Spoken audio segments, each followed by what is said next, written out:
അമൃത് Veni hair elixir presents daily news പ്രഭാത വാർത്തകൾ powered by Pulimoottil silks KSFE. ഈ ആണുങ്ങൾക്ക് മാത്രം എന്താ ഇത്ര അധികം നെറ്റ് കെയറിലും ഹെയർ ലോസ് ഒക്കെ ഉണ്ടാവണേ? ആണുങ്ങളുടെ ഹെയർ ലോസിന്റെ മേജർ റീസൺസ് തന്നെ ഡിഫറെന്റ് ആണ്. സ്കാൽപ്പിലുള്ള 5-ആൽഫ റിഡക്ടേസ് എന്ന എൻസൈം നിങ്ങളുടെ ഹോർമോണുമായി ചേർന്ന് ഹെയർ ഫോളിക്കിൾസിനെ ചുരുക്കുന്നു. Amrit Veni hair elixir for men use ചെയ്യൂ. പുരുഷന്മാർക്ക് വേണ്ടി ബയോടെക്നോളജി പ്രകാരം പ്രത്യേകം ഡെവലപ്പ് ചെയ്തത്. നമസ്കാരം, ഞാൻ ഡെയ്സി ബിജു. ഡെയിലി ന്യൂസിന്റെ പ്രഭാത വാർത്തകളിലേക്ക് സ്വാഗതം. ഇന്ന് ഡിസംബർ 6 വെള്ളിയാഴ്ച. ഇന്ത്യയെ ഒന്നാമതാക്കാനുള്ള നയങ്ങളാണ് നരേന്ദ്രമോദി നടപ്പാക്കിയിട്ടുള്ളതെന്ന് പ്രശംസിച്ച് Russian president Vladimir Putin. Make in India ഉദ്യമം ആഗോളതലത്തിൽ ഇന്ത്യയുടെ കരുത്ത് വർദ്ധിപ്പിച്ചിട്ടുണ്ടെന്നും വികസനത്തിനുള്ള സുസ്ഥിരമായ അന്തരീക്ഷം സൃഷ്ടിക്കുന്നതിന് മോദി സ്വീകരിച്ചിട്ടുള്ള നയങ്ങൾ ഇന്ത്യയുടെ വളർച്ചയ്ക്ക് വലിയ സംഭാവനകൾ നൽകിയിട്ടുണ്ടെന്നും പുടിൻ പറഞ്ഞു. റഷ്യയുടെ നിർമ്മാണശാലകൾ ഇന്ത്യയിൽ ആരംഭിക്കാൻ ഞങ്ങൾ തയ്യാറെടുക്കുകയാണെന്നും ഇതിന്റെ ആദ്യ ചുവടുവയ്പായി റഷ്യൻ കമ്പനിയായ റോസ്നെഫ്റ്റ് ഇന്ത്യയിൽ $20 മില്യൺ നിക്ഷേപം നടത്തിക്കഴിഞ്ഞെന്നും പുടിൻ പറഞ്ഞു. മോസ്കോയിൽ നടന്ന നിക്ഷേപ ഉച്ചകോടിയിൽ സംസാരിക്കവെയാണ് പുടിൻ ഇന്ത്യൻ പ്രധാനമന്ത്രിയെ പുകഴ്ത്തി സംസാരിച്ചത്.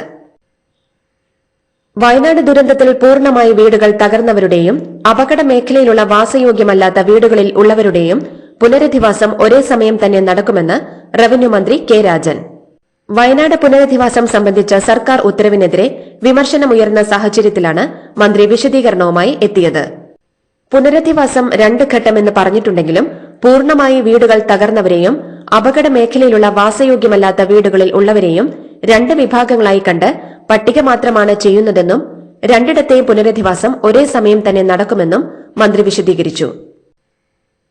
വയനാട് ദുരന്തത്തിനുള്ള ധനസഹായത്തിന്റെ കാര്യത്തിൽ പാർലമെന്റിൽ ഇന്നലെ ചർച്ച നടന്നില്ല. ദുരന്ത നിവാരണ നിയമ ഭേദഗതി ബില്ലിലെ ചർച്ചയിൽ വിഷയം പ്രിയങ്ക ഗാന്ധിയും കേരളത്തിലെ എംപിമാരും ഉന്നയിക്കാൻ തീരുമാനിച്ചിരുന്നു.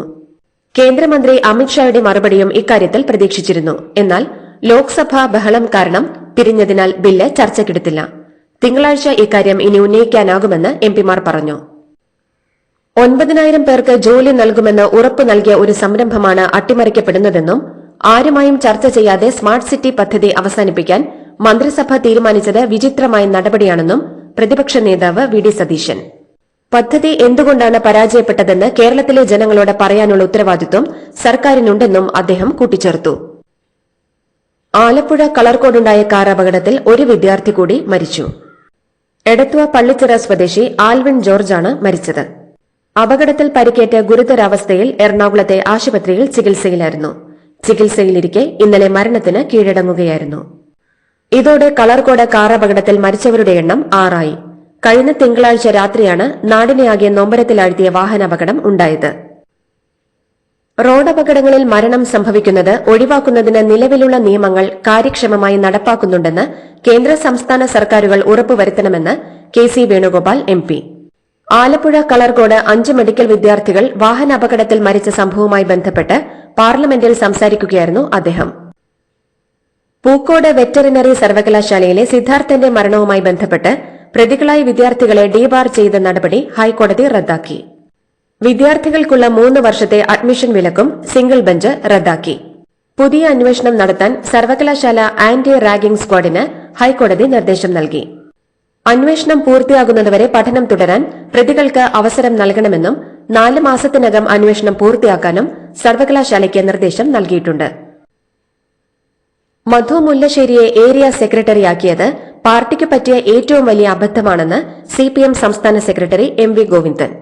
മധുവായാലും ആരായാലും തെറ്റായ ഒരു നിലപാടും വെച്ചുപൊറുപ്പിക്കില്ലെന്നും ഇത്തരം ആളുകൾ പുറത്തുപോയാൽ പാർട്ടി നന്നാവുകയാണ് ചെയ്യുകയെന്നും MV ഗോവിന്ദൻ വ്യക്തമാക്കി. തനിക്ക് പാതി BJP മനസ്സാണെന്ന BJP സംസ്ഥാന വൈസ് പ്രസിഡന്റ് B. ഗോപാലകൃഷ്ണന്റെ പരാമർശത്തിന് മറുപടിയുമായി G. സുധാകരൻ. ഗോപാലകൃഷ്ണൻ ഒരു പുസ്തകം തരാൻ വന്നതാണെന്നും അല്ലെങ്കിൽ ഒരു BJPക്കാരനെ താൻ വീടിന്റെ പടിക്കൽ കയറ്റുമോ എന്നും അദ്ദേഹം ചോദിച്ചു. തന്റെയും ഭാര്യയുടെയും മനസ്സ് ഗോപാലകൃഷ്ണൻ എങ്ങനെ പറയുമെന്നും കേരളത്തിൽ അയാളെ അങ്ങനെ പറയുമെന്നും അദ്ദേഹം പരിഹസിച്ചു.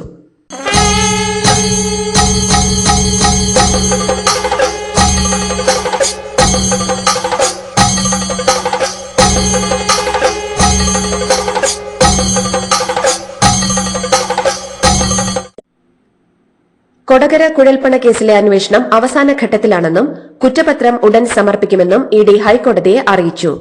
അന്വേഷണ പുരോഗതി റിപ്പോർട്ട് സമർപ്പിക്കാൻ സാവകാശം വേണമെന്നും എൻഫോഴ്സ്മെന്റ് ആവശ്യപ്പെട്ടു. 3 ആഴ്ചത്തെ സാവകാശം അനുവദിച്ച കോടതി ഹർജി പിന്നീട് പരിഗണിക്കാൻ മാറ്റി.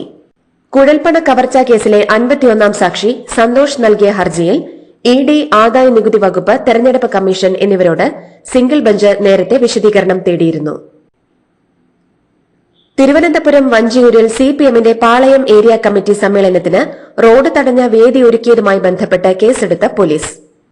ജനങ്ങളുടെ സഞ്ചാര സ്വാതന്ത്ര്യം തടസ്സപ്പെടുത്തിയതിനാണ് കണ്ടാലറിയാവുന്ന 500 പേർക്കെതിരെ കേസെടുത്തത്. വഞ്ചിയൂർ കോടതി പരിസരത്ത് റോഡിന്റെ ഒരു ഭാഗം മറച്ചുകെട്ടി വേദി നിർമ്മിച്ചത് അധികൃതരിൽ നിന്ന് യാതൊരു അനുമതിയും വാങ്ങാതെയെന്ന വാർത്ത പുറത്തുവന്നിരുന്നു. കോഴിക്കോട്ടെ എലത്തൂർ ഇന്ധന ചോർച്ചയിൽ HPCLന്റെ ഭാഗത്തുണ്ടായത് ഗുരുതര വീഴ്ചയെന്ന് ജില്ലാ കളക്ടർ സ്നേഹിൽ കുമാർ. ഒഴിവായത് വലിയ ദുരന്തമാണെന്നും HPCLലെ മെക്കാനിക്കൽ ആൻഡ് ഇലക്ട്രോണിക് സംവിധാനങ്ങൾ പരാജയപ്പെട്ടതാണ് ചോർച്ചയ്ക്ക് കാരണമെന്നും അദ്ദേഹം പറഞ്ഞു. ഡീസൽ ചോർച്ചയിൽ ജലാശയങ്ങൾ മലിനമായിട്ടുണ്ടെന്നും എല്ലാം ശുചീകരിക്കാൻ അതിവേഗ നടപടികൾ സ്വീകരിക്കുമെന്നും അദ്ദേഹം പറഞ്ഞു. കൊഴിഞ്ഞാമ്പാറയിൽ സമാന്തര കൺവെൻഷൻ ചേർന്ന CPM വിമതർക്കെതിരെ നടപടികൾ ഉടനുണ്ടാവുമെന്ന് പാർട്ടി ജില്ലാ secretary EN Suresh Babu. Area committee അംഗങ്ങളായ M സതീഷ്, V ശാന്തകുമാർ എന്നിവർക്കെതിരായ നടപടികൾ വൈകുന്നതിൽ ഒരു വിഭാഗം നേതാക്കൾ സമ്മേളനത്തിൽ വിമർശനം ഉന്നയിച്ചതിന് പിന്നാലെയാണ് ജില്ലാ സെക്രട്ടറിയുടെ മറുപടി. സമസ്തയിലെ വിഭാഗീയതയിൽ ഇടപെട്ട് നേതൃത്വം. ലീഗ് അനുകൂല ചേരിയെ ചർച്ചയ്ക്ക് വിളിച്ച് പ്രശ്നപരിഹാരത്തിന് സന്നദ്ധത അറിയിച്ചു. അടുത്ത മുഷാവറ യോഗത്തിന് മുൻപായി ചർച്ച നടത്തും. പ്രശ്നങ്ങൾ ചർച്ച ചെയ്ത് പരിഹാരമുണ്ടാക്കുമെന്ന് നേതൃത്വം ഉറപ്പു നൽകി. നേതൃത്വം ഇടപെട്ടതോടെ ലീഗ് അനുകൂല ചേരിയുടെ വാർത്താ സമ്മേളനം മാറ്റിവെച്ചു. മുഡ ഭൂമി ഇടപാട് കേസിൽ പ്രോസിക്യൂഷൻ അനുമതി നൽകിയ ഗവർണറുടെ നടപടിക്കെതിരെ മുഖ്യമന്ത്രി സിദ്ധരാമയ്യ നൽകിയ ഹർജിയിൽ സർക്കാരിന് നോട്ടീസ് അയച്ച ഹൈക്കോടതി. മൈസൂരു അർബൻ ഡെവലപ്മെന്റ് അതോറിറ്റി അഴിമതി കേസുമായി ബന്ധപ്പെട്ട് മുഖ്യമന്ത്രി നൽകിയ ഹർജിയിൽ സംസ്ഥാന സർക്കാരിനും കേസിലെ പരാതിക്കാർക്കുമാണ് കർണാടക ഹൈക്കോടതി നോട്ടീസ് അയച്ചത്. തമിഴ്നാട്ടിലെ 2 ടൂറിസം പദ്ധതികൾക്കായി 170 കോടി രൂപ അനുവദിച്ച കേന്ദ്ര സർക്കാർ. മൂലധന ചെലവിനായി സംസ്ഥാനങ്ങൾക്ക് പ്രത്യേക സഹായം നൽകുന്ന പദ്ധതിക്ക് കീഴിലാണ് തുക അനുവദിച്ചിരിക്കുന്നത്. മാമല്ലപുരത്തെ നന്ദാവനം ഹെറിറ്റേജ് പാർക്ക്, ഊട്ടിയിലെ ദേവാലയിലെ പൂന്തോട്ടം എന്നിവയാണ് 2 പ്രധാന ടൂറിസം ഡെസ്റ്റിനേഷനുകൾ. പുഷ്പ 2 പ്രീമിയർ ഷോയ്ക്കിടെ തിക്കിലും തിരക്കിലും പെട്ട് യുവതി മരിച്ച സംഭവത്തിൽ തെലുങ്കു നടൻ അല്ലു അർജുനെതിരെ കേസ്. മുൻകൂർ അറിയിപ്പില്ലാതെയാണ് അല്ലു അർജുൻ ബുധനാഴ്ച രാത്രി ചിത്രത്തിന്റെ പ്രീമിയർ ഷോയ്ക്കായി ഹൈദരാബാദിലെ സന്ധ്യ തിയേറ്ററിൽ എത്തിയത്. സംഭവത്തിൽ കടുത്ത പ്രതിഷേധമുയർന്ന സാഹചര്യത്തിലാണ് നടനെതിരെ വ്യാഴാഴ്ച പോലീസ് കേസെടുത്തിരിക്കുന്നത്. മുഖ്യമന്ത്രി പദവി വീതം വയ്ക്കാൻ കർണാടകയിൽ ധാരണയുണ്ടെന്ന് സൂചന നൽകി DK ശിവകുമാർ ഇംഗ്ലീഷ് ചാനലിന് നൽകിയ അഭിമുഖം വിവാദത്തിൽ. കോൺഗ്രസിനെ ഒന്നിച്ചു നിർത്തിയ ഗാന്ധി കുടുംബത്തോട് താൻ കാണിച്ച ലോയൽറ്റി റോയൽറ്റിയായി തിരികെ ലഭിക്കുമെന്നാണ് കരുതുന്നത് എന്നായിരുന്നു DKയുടെ പ്രസ്താവന. എന്നാൽ ഒരു തരത്തിലുള്ള അധികാരം പങ്കുവയ്ക്കൽ ഫോർമുലയെക്കുറിച്ചും തനിക്കറിയില്ലെന്നും എല്ലാ തീരുമാനവും ഹൈക്കമാൻഡിന്റേതാകുമെന്നുമാണ് DKയുടെ പ്രസ്താവനയോട് മുഖ്യമന്ത്രി സിദ്ധരാമയ്യ പ്രതികരിച്ചത്. മോൾക്ക് ബർത്ത്ഡേ ഗിഫ്റ്റ് വാങ്ങണ്ടേ? ഷോപ്പിൽ കൊണ്ടുപോയി ഇഷ്ടമുള്ള വാങ്ങിക്കൊടുക്കാം. അപ്പൊ ഏട്ടൻ വരുന്നുണ്ടോ? ഗിഫ്റ്റ് കാർഡ് വരും. അതെ, ഓരോ ചിട്ടിയിലും ഒരാൾക്ക് 5000 രൂപയുടെ ഗിഫ്റ്റ് കാർഡ് സമ്മാനം. മെഗാ സമ്മാനമാണെങ്കിലോ പുതുപുത്തൻ ബെൻസ് കാർ. 2ാം സമ്മാനം ഇന്നോവ ക്രിസ്റ്റ, അതും 17 ഇത്തവണ സമ്മാനങ്ങളുടെ നക്ഷത്ര തിളക്കവുമായി KSFE ഗാലക്സി ചിട്ടികൾ. പ്രോബ 3 വിക്ഷേപണം ISRO വിജയകരമായി പൂർത്തിയാക്കി. കൃത്രിമമായി സൂര്യഗ്രഹണം സൃഷ്ടിച്ച് സൂര്യന്റെ കൊറോണയെക്കുറിച്ച് പഠിക്കാനുള്ള ESAയുടെ 2 പേടകങ്ങളാണ് ഇസ്രോയുടെ PSLV C-59 റോക്കറ്റ് വിക്ഷേപിച്ചത്. ശ്രീഹരിക്കോട്ടയിലെ സതീഷ് ധവാൻ സ്പേസ് സ്റ്റേഷനിൽ നിന്നും 4-4 ഇരു കൃത്രിമ ഉപഗ്രഹങ്ങളുമായി ഇന്ത്യയുടെ അഭിമാന വിക്ഷേപണ വാഹനമായ PSLV C-59 കുതിച്ചുയർന്നു. ഉപഗ്രഹങ്ങൾ വിജയകരമായി ഭ്രമണപഥത്തിൽ എത്തി. ദില്ലിയിലെ വായുമലിനീകരണം കണക്കിലെടുത്ത് നടപ്പിലാക്കിയ graded response action plan stage 4 പിൻവലിക്കാമെന്ന് സുപ്രീംകോടതി. വായുമലിനീകരണ തോതിൽ കുറവ് രേഖപ്പെടുത്തിയതിനാലാണ് സുപ്രീംകോടതിയുടെ നിർദ്ദേശം. ദില്ലി NCR മേഖലകളിലെ അന്തരീക്ഷ മലിനീകരണം തടയുന്നതിനുള്ള നടപടികളുമായി ബന്ധപ്പെട്ട വിഷയത്തിൽ വാദം കേൾക്കുകയായിരുന്നു സുപ്രീംകോടതി. ദേവേന്ദ്ര ഫട്നാവിസ് 3ാം വട്ടവും മഹാരാഷ്ട്ര മുഖ്യമന്ത്രിയായി സത്യപ്രതിജ്ഞ ചെയ്ത് അധികാരമേറ്റു. ശിവസേന നേതാവ് ഏക്നാഥ് ഷിൻഡെയും NCP നേതാവ് അജിത് പവാറും ഉപമുഖ്യമന്ത്രിമാരായി സത്യപ്രതിജ്ഞ ചെയ്തു. പ്രധാനമന്ത്രി നരേന്ദ്രമോദി, കേന്ദ്രമന്ത്രിമാരായ JP നദ്ദ, അമിത്ഷാ, പ്രമുഖ വ്യവസായി മുകേഷ് അംബാനി, മുൻ ക്രിക്കറ്റ് താരം സച്ചിൻ ടെണ്ടുൽക്കർ, ഷാരൂഖ് ഖാൻ, സൽമാൻ ഖാൻ അടക്കം ബോളിവുഡ് താരങ്ങളും മുംബൈ ആസാദ് മൈതാനിയിൽ നടന്ന സത്യപ്രതിജ്ഞാ ചടങ്ങിൽ പങ്കെടുത്തു. രാഹുൽ ഗാന്ധിക്കെതിരെ ആരോപണങ്ങളും കടുത്ത ആക്ഷേപങ്ങളുമായി ബിജെപി വക്താവും എംപിയുമായ സംബിത് പത്ര. രാഹുൽ വലിയ ഒറ്റുകാരനാണെന്നും രാജ്യവിരുദ്ധ നീക്കങ്ങൾ പുലർത്തുന്ന വ്യക്തികളുമായി ബന്ധമുള്ളയാളാണെന്നുമാണ് ആരോപണം. പ്രതിപക്ഷ നേതാവിനെ രാജ്യദ്രോഹി എന്ന് വിളിക്കാൻ തനിക്ക് മടിയില്ലെന്നും സംബിത് പത്ര പറഞ്ഞു. മഹാകുംഭമേളയിൽ പങ്കെടുക്കാനെത്തുന്നവർക്ക് ഉന്മേഷം പകരാൻ ഓക്സിജൻ ഫോറസ്റ്റ് ഒരുങ്ങുന്നു. ഇതിനായി മഹാകുംഭമേള നടക്കുന്ന മേഖലയിൽ 1.5 ലക്ഷം ചെടികൾ നട്ടുപിടിപ്പിക്കും. വനം വകുപ്പിന്റെ മേൽനോട്ടത്തിൽ ഇതിനാവശ്യമായ നടപടികൾ പുരോഗമിക്കുകയാണ്. ഇതിനോടകം തന്നെ 1.38 ലക്ഷത്തോളം ചെടികൾ നട്ടുകഴിഞ്ഞതായാണ് റിപ്പോർട്ട്. വിമാന ടിക്കറ്റ് നിരക്ക് വർധന തടയാൻ കേന്ദ്ര സർക്കാർ. വിമാന ടിക്കറ്റ് നിരക്കിൽ വരുത്തുന്ന മാറ്റം 24 മണിക്കൂറിനുള്ളിൽ DGCA അറിയിച്ചാൽ മതിയെന്ന വ്യവസ്ഥ എടുത്തു കളയുകയാണെന്ന് വ്യോമയാന മന്ത്രി റാം മോഹൻ നായിഡു അറിയിച്ചു. രാജ്യസഭയിൽ വ്യോമയാന ബില്ല് ചർച്ചയ്ക്കിടെയാണ് മന്ത്രി നിലപാട് വ്യക്തമാക്കിയത്. അദാനി വിഷയത്തിൽ സ്റ്റിക്കർ ഒട്ടിച്ച് പ്രതിഷേധിച്ച് പ്രിയങ്കയും രാഹുലും. അദാനി വിഷയം ഉന്നയിച്ചുകൊണ്ട് ഇന്ത്യ സഖ്യം നേതാക്കൾ കറുത്ത ജാക്കറ്റ് അണിഞ്ഞാണ് പാർലമെന്റ് പരിസരത്ത് ഒത്തുകൂടിയത്.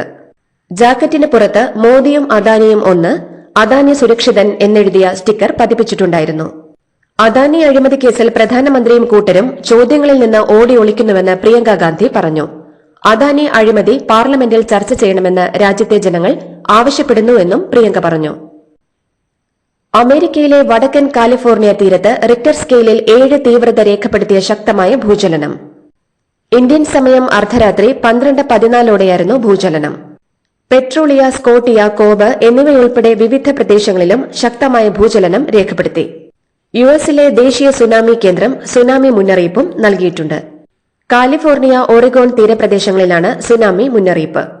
ഇതുവരെ ആളപായമോ പരുക്കുകളോ നാശനഷ്ടങ്ങളോ റിപ്പോർട്ട് ചെയ്തിട്ടില്ല. കൂടുതൽ വിശദാംശങ്ങൾ ലഭ്യമായിട്ടില്ല.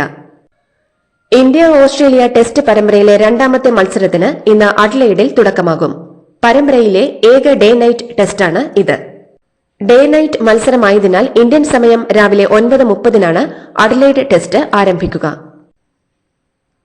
ICC ചാമ്പ്യൻസ് ട്രോഫിയിലെ ഇന്ത്യയുടെ മത്സരങ്ങൾ ദുബായിൽ നടത്താൻ ധാരണയായി.